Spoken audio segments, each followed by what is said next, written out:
Hello, you amazing people. You're listening to the Marketing and Coffee Podcast, the show that brings you the latest in marketing, especially in the UAE market, with your host, Lijo Etup.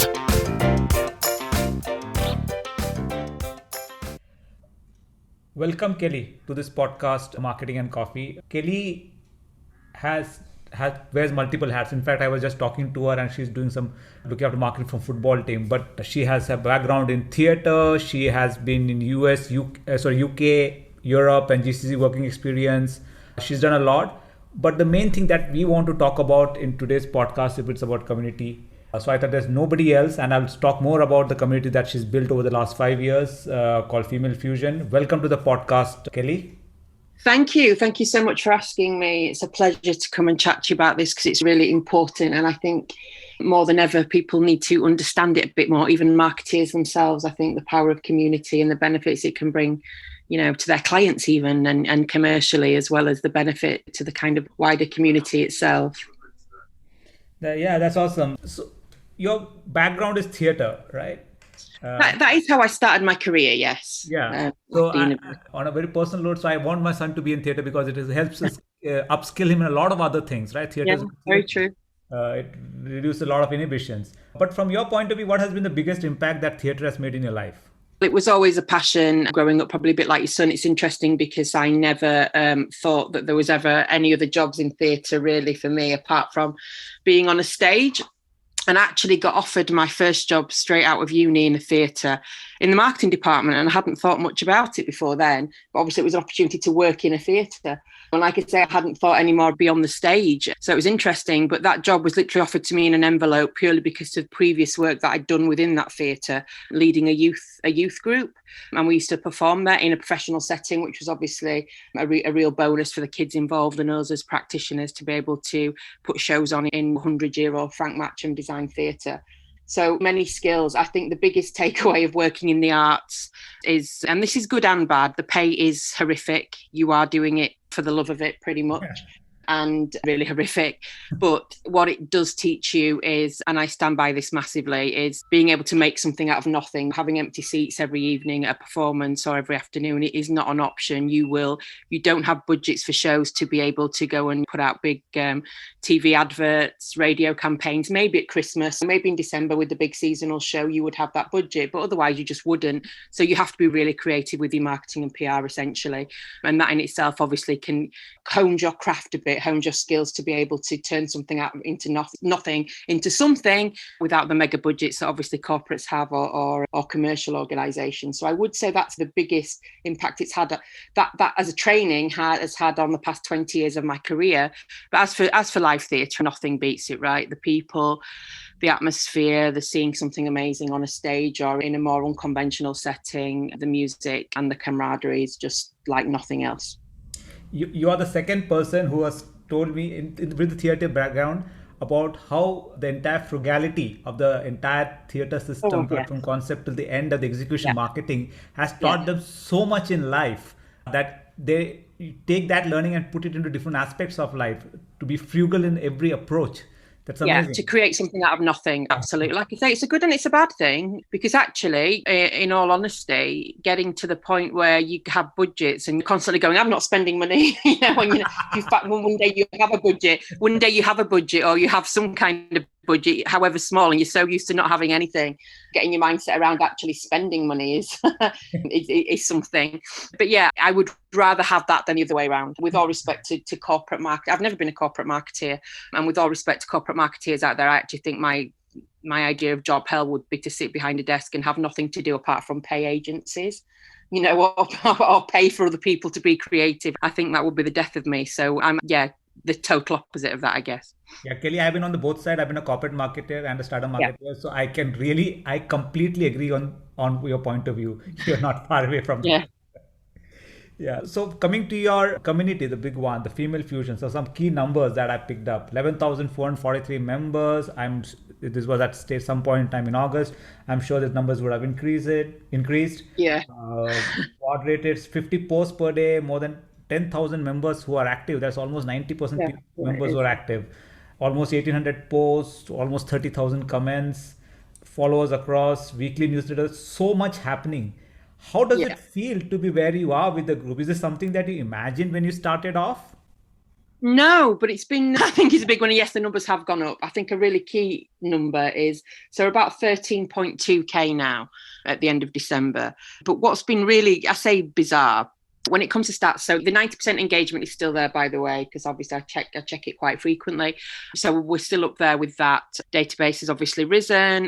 But yeah, that's the numbers, about 13.2 thousand now. But literally last September 2019, we were on 6,000. So after over 4 years, so it was 5 years in May just gone, which feels like yesterday, but of course is, the best part of 3/4 of a year.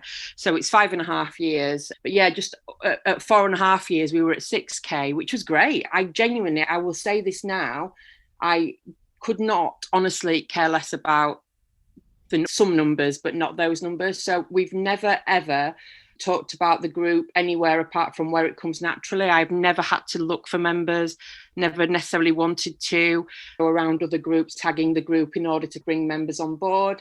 There's actually something interesting about that as well, about tagging on other groups, which I'm sure we'll discuss at some point.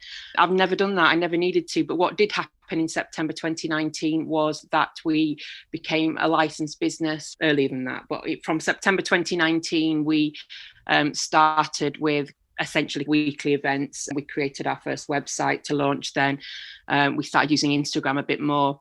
So all of the things of just being a little bit more visible, really, which of course then attracts people to want to join the group. So it's become a bit of a monster in that way. And I know there's groups out there with 45,000 members, etc., etc. But it's well moderated and very closely moderated. So actually, which is, I know you'll appreciate this, a massive amount of work in itself. So yeah, so literally we will decline 50% of people who apply to join. We will decline up to 50% of posts. And we have to go to approved posts, which again is just more and more admin work. So it's just, I think the ride, as it were, and then it's strange. So the ride from September 2019 has been so different.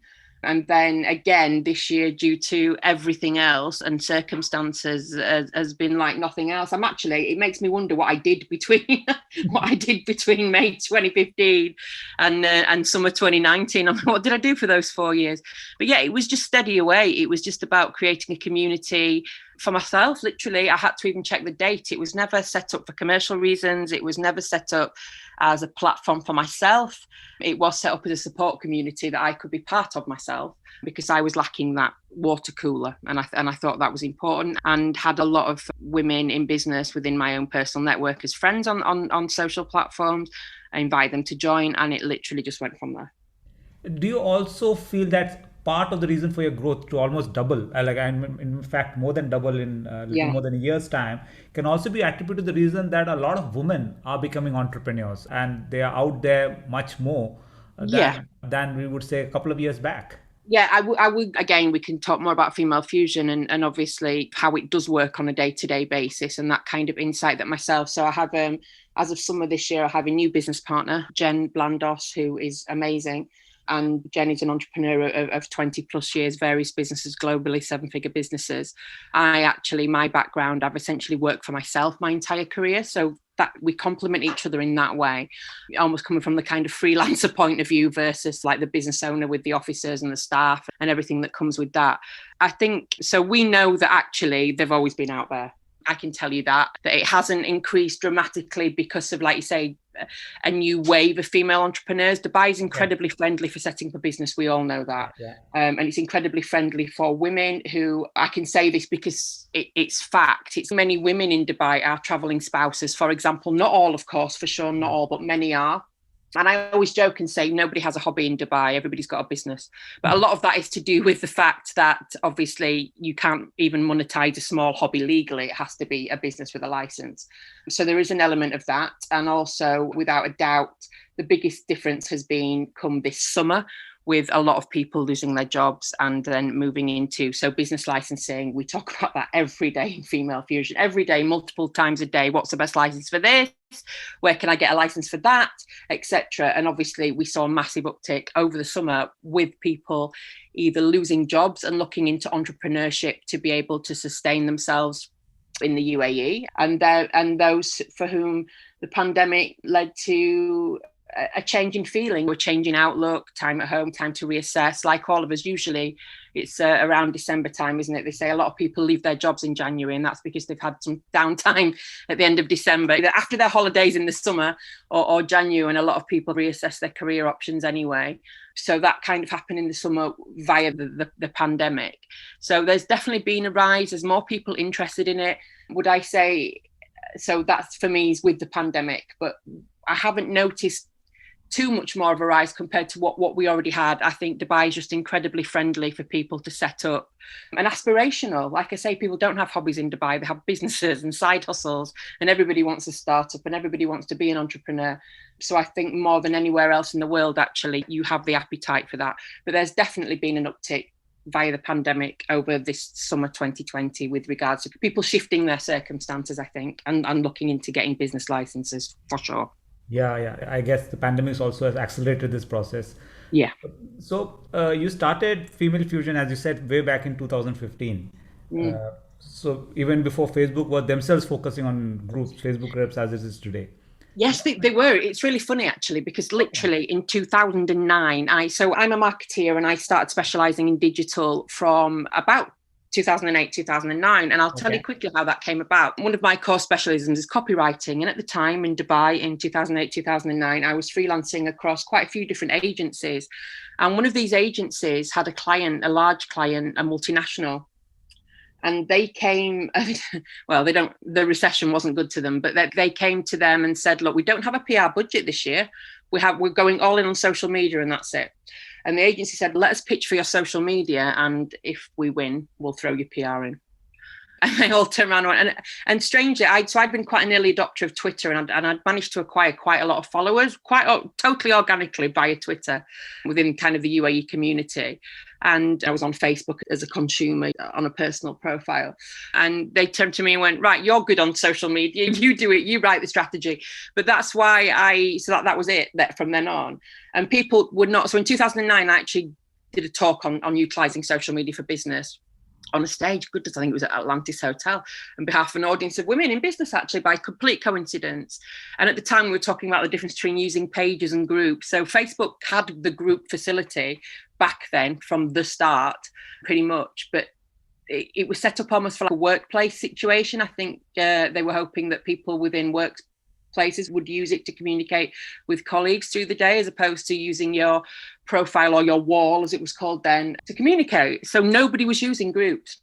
So groups have always existed, but nobody was using them. And you're absolutely right. They've gone, I would say the past 18 months to 2 years, it's been a real massive focus for Facebook. But I do think there's been massive growth in groups for longer than that. So even beyond the 5 years of Female Fusion, there's some huge community groups in the UAE covering all kinds of industries, and obviously a lot in the parenting sphere, the mum sphere, the saving money, etc., the dining out, the hospitality. So that's not new, but absolutely for Facebook's focus has probably been, I'd say personally, for a couple of years. So definitely very much before all of that. So the power was in it, and the algorithm, actually, the only benefit really, I think, to Facebook boosting their attitude towards groups in the past 2 years has been it's probably helped the algorithm. I think they've focused on the algorithm of groups versus... Exactly. So I guess the algorithm has completely changed to focus on groups now. Yeah. But making a group on Facebook is one thing. As you said, it's just some clicks away. But to build a community that lives 5 years and becomes a brand in itself, like you said, in the first 4 years, it's around 6,000 people. Compared that 6,000 sounds like only 6,000 considering it's 13,000 plus now. Yeah. But looking back, what would you advise for anybody who's building up community through social media now? How do you such ardent fans, advocates in the group? Yeah, I can honestly say, would I do it again? I would have to think about my answer, because things have changed so much. And like I say, it's been my job for 12 years to manage communities and grow communities. I would say, actually, it's interesting because it'd be nice to have somebody to talk to about it, because I think if I don't know, then who does? Because it's not easy. There's a lot of pressure with regards to building the communities. People are obsessed with numbers. The algorithms it's beyond a joke. I don't think there's any other way to put it. The algorithms beyond a joke on these platforms now for regards to being able to grow anything organically. You could say, would I do it again? Yes and no. If I was paid to do it on behalf of a brand, I would take a sharp intake of breath before I said yes. I think, and I go, yes, Female Fusion's doubled in just over a year, but the engagement rate was still as high from day dot. So even with 6,000 members versus 13,000, the engagement was still over 90%. There was still as many posts, etc. a day. So I will just point that out. But do you know what the key is? The key to communities, knowing how to talk to and market to, or give or help or support people. And we can talk about tech or algorithms as much as we possibly can. But if you are passionate about doing that, whether you're part of a horse racing community or whether you help people fix their cars, or whether you're where can I find Ask Me Anything type group on Facebook for your local area, your community, your village, whatever, any of those things, if you're passionate about that and your people or your audience or your demographic, however you want to see it, you will succeed because you have to understand people. And I think that's always been my superpower with regard to, because I built one of the first parenting communities in Dubai back in 2008 and 2009. And that actually wasn't via a group, it was via a page. Can you believe it? It was via a business page and a blog. And that was mum events, and that was before groups. And again, giving people what they want and knowing how to talk to them, I think is the crucial part. And you can take all the tech away, you can take fancy graphics, you can take videos away, etc. But if you can do that, then you'll be grand, you'll be sound, and people will recommend you and people will want to join. But you can't set up a Facebook group and run. You can't set up a Facebook group and pop in once a week. We've probably been over the top with regard. When I say moderation, I don't mean policing, literally being there to curate the community. We've actually held back a little bit now. We're not approving new members daily. It's actually more like once a week at the moment because of the numbers and setting our own boundaries as a business. You can't set up a Facebook group and run. You have to know how to communicate to people. You have to understand your target demographic, which I would like to think is why you would set up such a group anyway. So that would be my advice, really. You really have to care because it becomes very hard work very quickly. And the times you feel like just pressing delete, as quickly as you can set up a group, you can also delete it. And the times that you feel like doing that, you will ask yourself why, for sure. But there's nothing like a Facebook community. I think we need to be looking beyond Facebook now and getting, not Female Fusion, but in general, if I'm speaking to fellow marketeers out there or people who work for brands who think about how to utilize groups. And actually, that's another thing. I think big brands could utilize Facebook groups a lot, community groups a lot more than they already do. Yeah. So now it's a complete full-time job, right? And I don't know, and I'm in awe how you scaled from considering that at 6.5 to doubled in a year and yet keep the same engagement. It's not easy. So it's a long haul. And if you're not for the haul long, as you said, it's just a delete button away. But that really doesn't help anybody. No, it's interesting actually. And I'm very happy to talk about it because I think it's important to have this out there in the domain, that it's not easy and it's about boundaries. And this isn't something that people have done for years and years. There's no help book. Facebook tried to help in some ways. And I will say this, they are getting better. There's certain groups that they call it power admins that you're getting invited to join and the kind of support is there. They're rolling out different aspects for groups, different technology for groups that helps admins of groups. But what happens is with Facebook is it gets rolled out quite quickly. So here's an example. So we have a facility like many groups do where a member can ask an anonymous post. That's all very manual. That means that member would get in touch with a moderator or an admin of a group and ask them to post manually as anonymous for them. And so that's via Messenger. So I will say, write down here what you want me to post, because I will literally copy and paste it. And then again, that's another 15 minutes out of your day doing that. Now, what Facebook has done is there's an option now to be able to post as the consumer, as the reader, anonymously, but it's only attached to parenting groups because you have to pick a category of group now. You have to categorize your group as a business group, a support group, etc. Parenting. So it's only for parenting. So that's fine. So maybe in a year's time we might have that on all groups. So things are just get a little bit slow really, and the UAE tends to get things last as well. So that's slightly annoying. But I think it's time for kind of more boundaries, and you can only set them yourself. Nobody makes anybody join a free Facebook group and nobody makes anybody run one. That's important. People have gotten more entitled this year. There's some very strange behaviour towards the back end of this year from the public, I think, as well. I've been very lucky. I think I've blocked 2 people in 6 years because,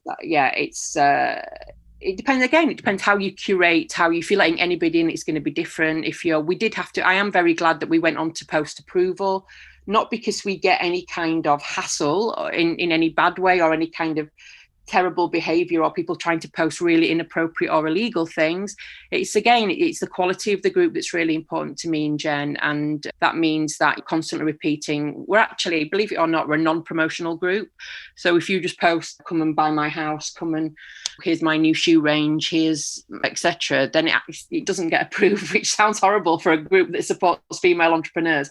But that's not, we as marketers and entrepreneurs ourselves know that it's not the best way to build a business via Female Fusion. And people buy businesses via Female Fusion.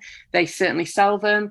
And a lot of people have made a lot of money via Female Fusion, which is great. There's no issue. It's just abiding by the rules and how best to work it. So we're moving to the point now where actually we want it more educational rather than being just the Google of where can I buy, which license is best, etc., to be much more kind of educational, because there's a lot that can help out there. And that a lot of that was with regards to, we obviously now have our what we call a premium membership called the Network, which is off Facebook. However, they do have a private Facebook community as well. And that was in the move towards that, is to become more intentional, to help. I am in this to work with and help women in business, and Jen and I, and part of that is educational in the nicest possible way. It's not about taking money off, extortionate amounts of money off people to do that, but it obviously requires resources and input, etc. And when you pay attention, it's as simple as that. There's a monthly subscription fee, and there's plenty of benefits that come with that. You're not paying to join the Facebook group, just to be clear on that, because that's against Facebook's terms and conditions anyway. To monetize a Facebook group, you can have Facebook as your main community, but yeah, you can't monetize a Facebook group legally, which is fine, which is all good. But yes, a lot of people do make a lot of money, and that's great, and genuinely a lot of money. And some will make a few dirham, and that's all good, plus connections or get their questions answered. Some will attend paid for events that we host, etc. And others, the camaraderie, the networking, and some people will make serious money, and that's fine, because they're using that community themselves as well. If you're an expert lawyer, if you're an expert in business licensing or anything similar to that, and you pop onto Female Fusion and you say, and you're there being tagged, or you're there answering questions with your relevant, your credible advice constantly, people will remember your name, you will get tagged by others, and you'll get business. It's that simple. And by coming on and fly posting a flyer, or trying to, because we wouldn't allow it, it's not how you get business. It's as simple as that. So like I say, moving more towards that educational part of things is really the way forward for Female Fusion. And that's obviously then going to be very different for other community groups as well, what their objectives are really, and truly who they are there to serve and how they wish to do that. Yeah, so I guess the first few members, the first 1,000 members that came to a pure organic word of mouth kind of a thing. Yeah. But my question leads to the next fact that now the group has become bigger, right? Yeah. And as the group becomes bigger, just like followers on your page, once it hits a certain critical mass, it's so fragmented, right?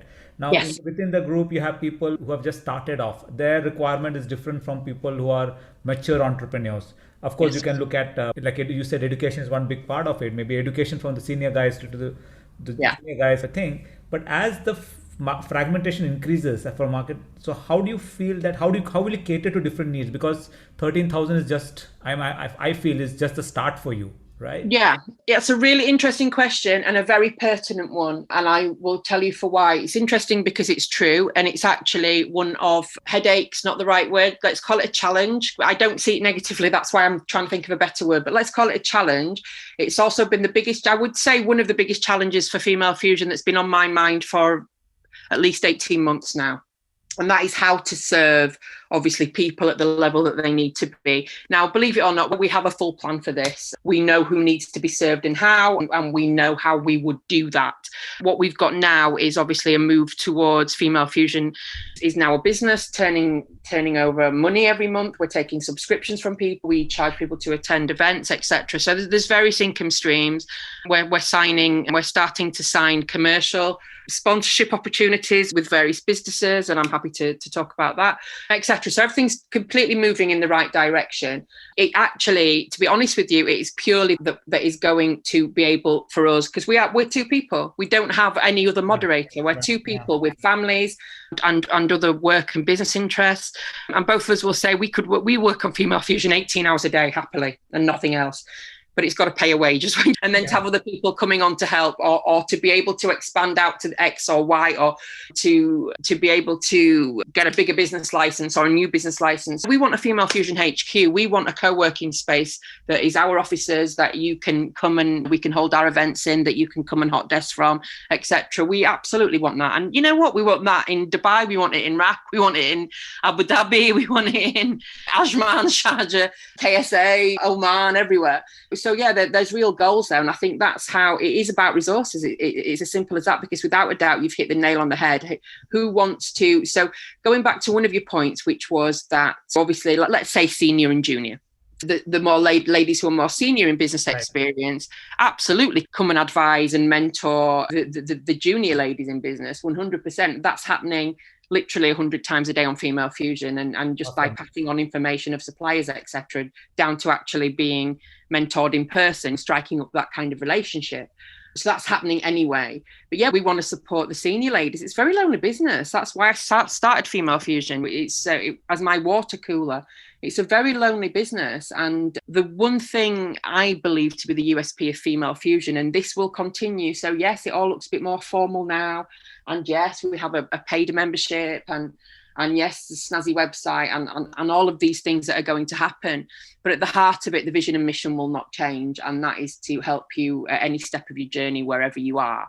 Everybody has a seat at Female Fusion's table. Everybody. And I mean that if you're thinking about selling cakes, if you're just starting with a few handicrafts, etc., right up to multinational or 10 stores or 100 staff or any of those things. Absolutely, there's no silly questions, and absolutely everybody has a chair at that table.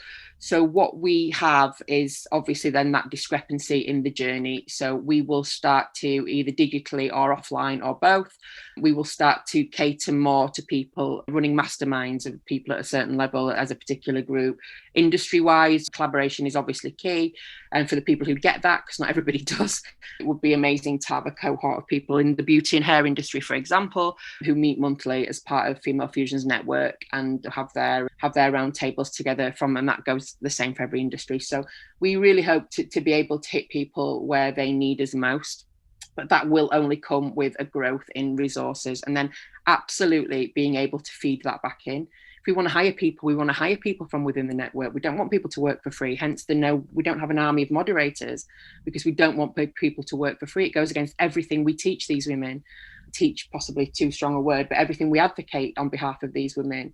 To price themselves accordingly, to not work for free, apart from there are times when it's appropriate, always a sensitive topic on the group, working for free, etc. But again, we have to walk the walk. We always have, we still do, and we will continue to. But yeah, the fragmentation is actually, and might lead to more splinter Facebook groups, for example, or taking things off Facebook for different communities, etc. The software that we use for our website isn't that community friendly, believe it or not. They would have you believe it is, Kajabi, but it actually isn't to create. And the fact is, the eyeballs are there. You say it's hard bringing numbers to a Facebook group in 2020/2021, but imagine trying to get people's eyeballs off Facebook. They don't want to, so they will remain there. And if you can't beat them, you join them. So we will stay there. Different people in different sectors don't like to use Facebook, for example, more senior people, older people, etc.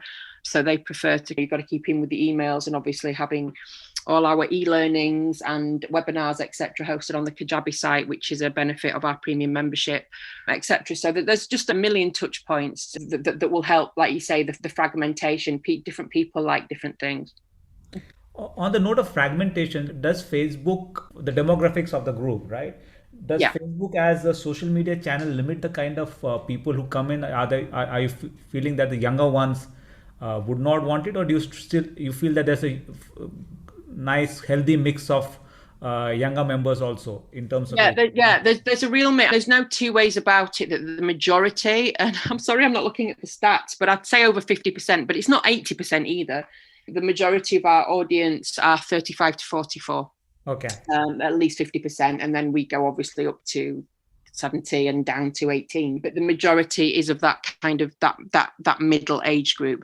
Since we started utilizing Instagram more, we have brought in new people as well, especially to our paid events.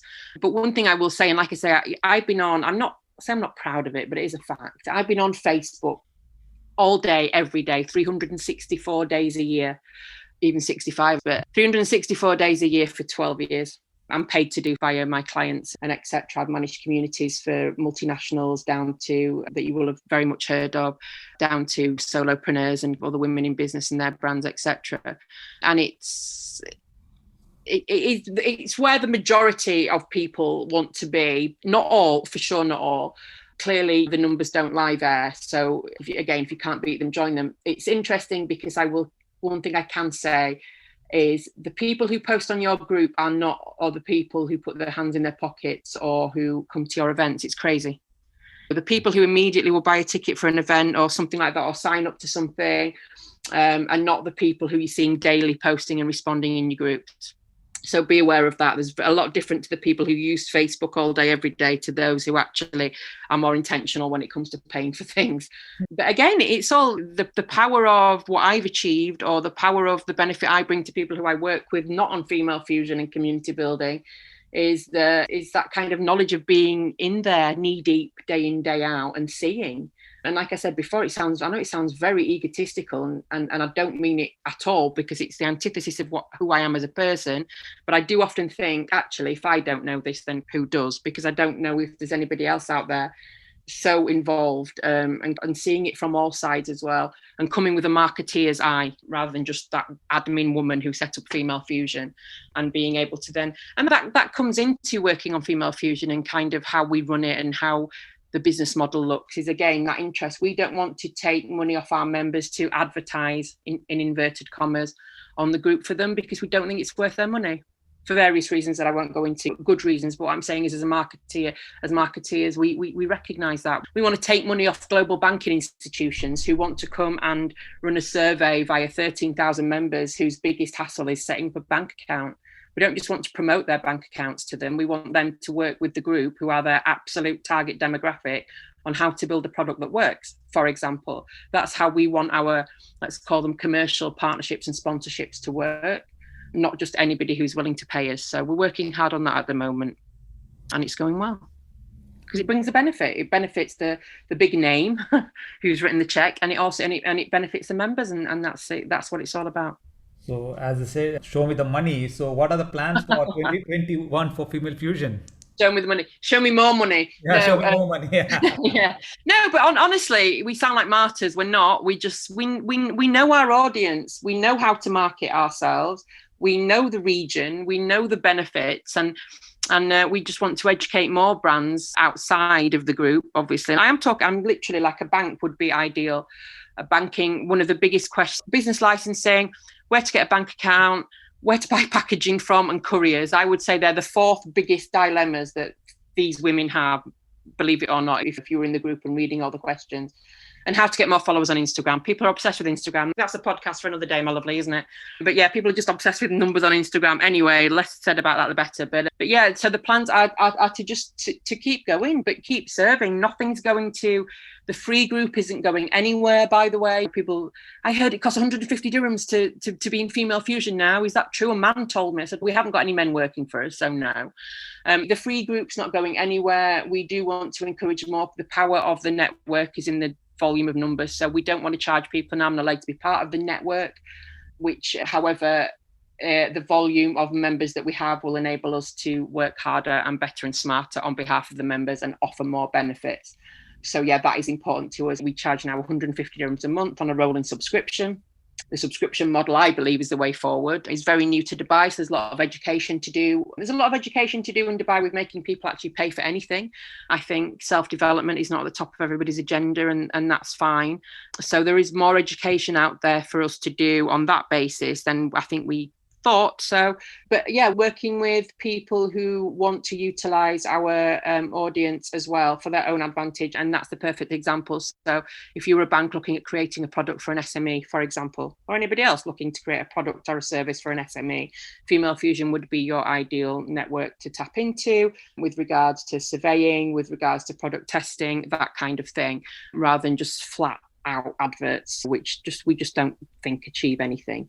And neither Jen nor I would endorse anything we didn't use or believe. So we actually have just secured a partnership this week, which will go live in January. And it's with a service that we've used for months. And we know works as part of the business that we've paid to use. There's no kickback, there's none of that. So we know that it works. So we're very happy to endorse that. But again, their commercial opportunities are going to be things like financial literacy, information for the members of the network and the free group, sponsoring events, again, usually around financial literacy, things like that. So none of it is about straight adverts. And there's a lot of work that goes into it from myself and Jen. We write campaign proposals like we would if we were a marketing agency. If you work with Female Fusion, you're getting the benefit of a 20-year experience agency, almost, is for want of a better phrase, rather than just going and posting on a group. So yeah, so much work to do to expand, to be able to deliver more, really, and to literally support the women. It's as simple as that. We're not a charity. We hope to be able to do that in the future. Could you imagine a Female Fusion Foundation where we can do good, where we can help people in that kind of way? That's absolutely the dream. We're not a charity, we are a business. And by building that, we can, let's call it a social enterprise, if anything, because we are here to serve these women. That's awesome. So how does one get in touch with you or join the Facebook group? You have a high rejection rate out there, but yes. But then, which is fair to sustain the quality, and the proof of the fact is that only 2 people in this last 6 years needed to be removed. But so that's testimony of a filtering system working perfectly fine. How does somebody reach out to you or join the group? Yeah, it's really simple. So we are open to women who, sorry guys, women only, who we might do mixed. We might do some offline mixed events, by the way, coming up in the future. We have nothing against men, quite the opposite. But yes, for Female Fusion as it stands now, so we have the 13,000 that we've talked about is the free Facebook group. It's a private group, as many Facebook groups are, but there is 3 questions on entry criteria. So you need to be a woman who's looking to start a business, who is running a business, or who is the leader in a business. So if you work for a large corporate, that's not a problem. You will gain a lot from being a member of Female Fusion also. And obviously if you're just starting out as well, or looking to start out, etc. So you do need to, that's essentially it. But my attitude is this, and other admins, if they're listening, will understand. If you can't answer 3 really basic, quick questions, then if you can't be bothered to do that, and believe me, many can't. So literally, where did you find out about us? What are you, what's the name of your business if you've got one? We do, by the way, collect email addresses, but that's not a condition of entry. If you don't want to give me your email address, you don't have to. It won't stop you being in. Do you agree to the group rules? So if you can't be bothered to tick those boxes, as it were, then that we will do a quick sweep of, we do want you to be in the UAE. We will check that you are a female and other groups that you're in, etc. We're not there for spammers or anything like that. If you want to join, so you can spam, or you can try and get people for jobs, or you can try and find a job. There's other groups out there, and we wish you well. But yeah, you can, and it's Female Fusion Network UAE on Facebook. If you come across the network by Female Fusion, that is our paid memberships private group. We are on LinkedIn as well. I'm on Twitter at Dubai Writer, because that's what I was 13 years ago when I joined Twitter. And Instagram, Female Fusion Works. So you will find us, you will Google us, you will find us. Our website, be great if people had a look at that, is femalefusionnetwork.com, very simple. And on there, you'll find details of everything that we do, public events, and obviously this premium membership that I've spoken about. All the details and terms and conditions and stuff are on the main website. So yeah, lots of places. Thanks a lot, Kellie, for coming on the show. A couple of things. One, I know how difficult it is to maintain a Facebook group, to sustain the passion over 5 years, and it's very easy to go, oh my God, is it my full-time job? The frustrations and running a group or moderating people. Amazing, well done. And I have enough female entrepreneurs who are part of the group and speak highly about the value add that this group has done for them. So congratulations, I feel is due on from my side on doing an amazing job this last 5.5 years on making this group a success. All the best in Show Me the Money for the group. That makes me sound like a total money grabber, by the way. No, it's not. It's No, not. no. And I feel the very reason, and I don't want to make the essence is about money. At the end of the show, is about, as we said, the passion of making sure that this group succeeds, and that's why you sustain. Yeah, absolutely, it is. Yeah. The 5 years you sustain without any monetary, so the whole fact that you were out there to help, and that rubs off in the members, and when they see that and the seriousness in which you run that group. Yeah. So I'm wishing it from my side that all this makes sense for you in the financial sense also, and I'm sure it will not dilute your effort in pushing through the next 5 years. The opposite, it will grow it. It will grow it for everybody. All the best for that, and thanks so much again for coming on to the show.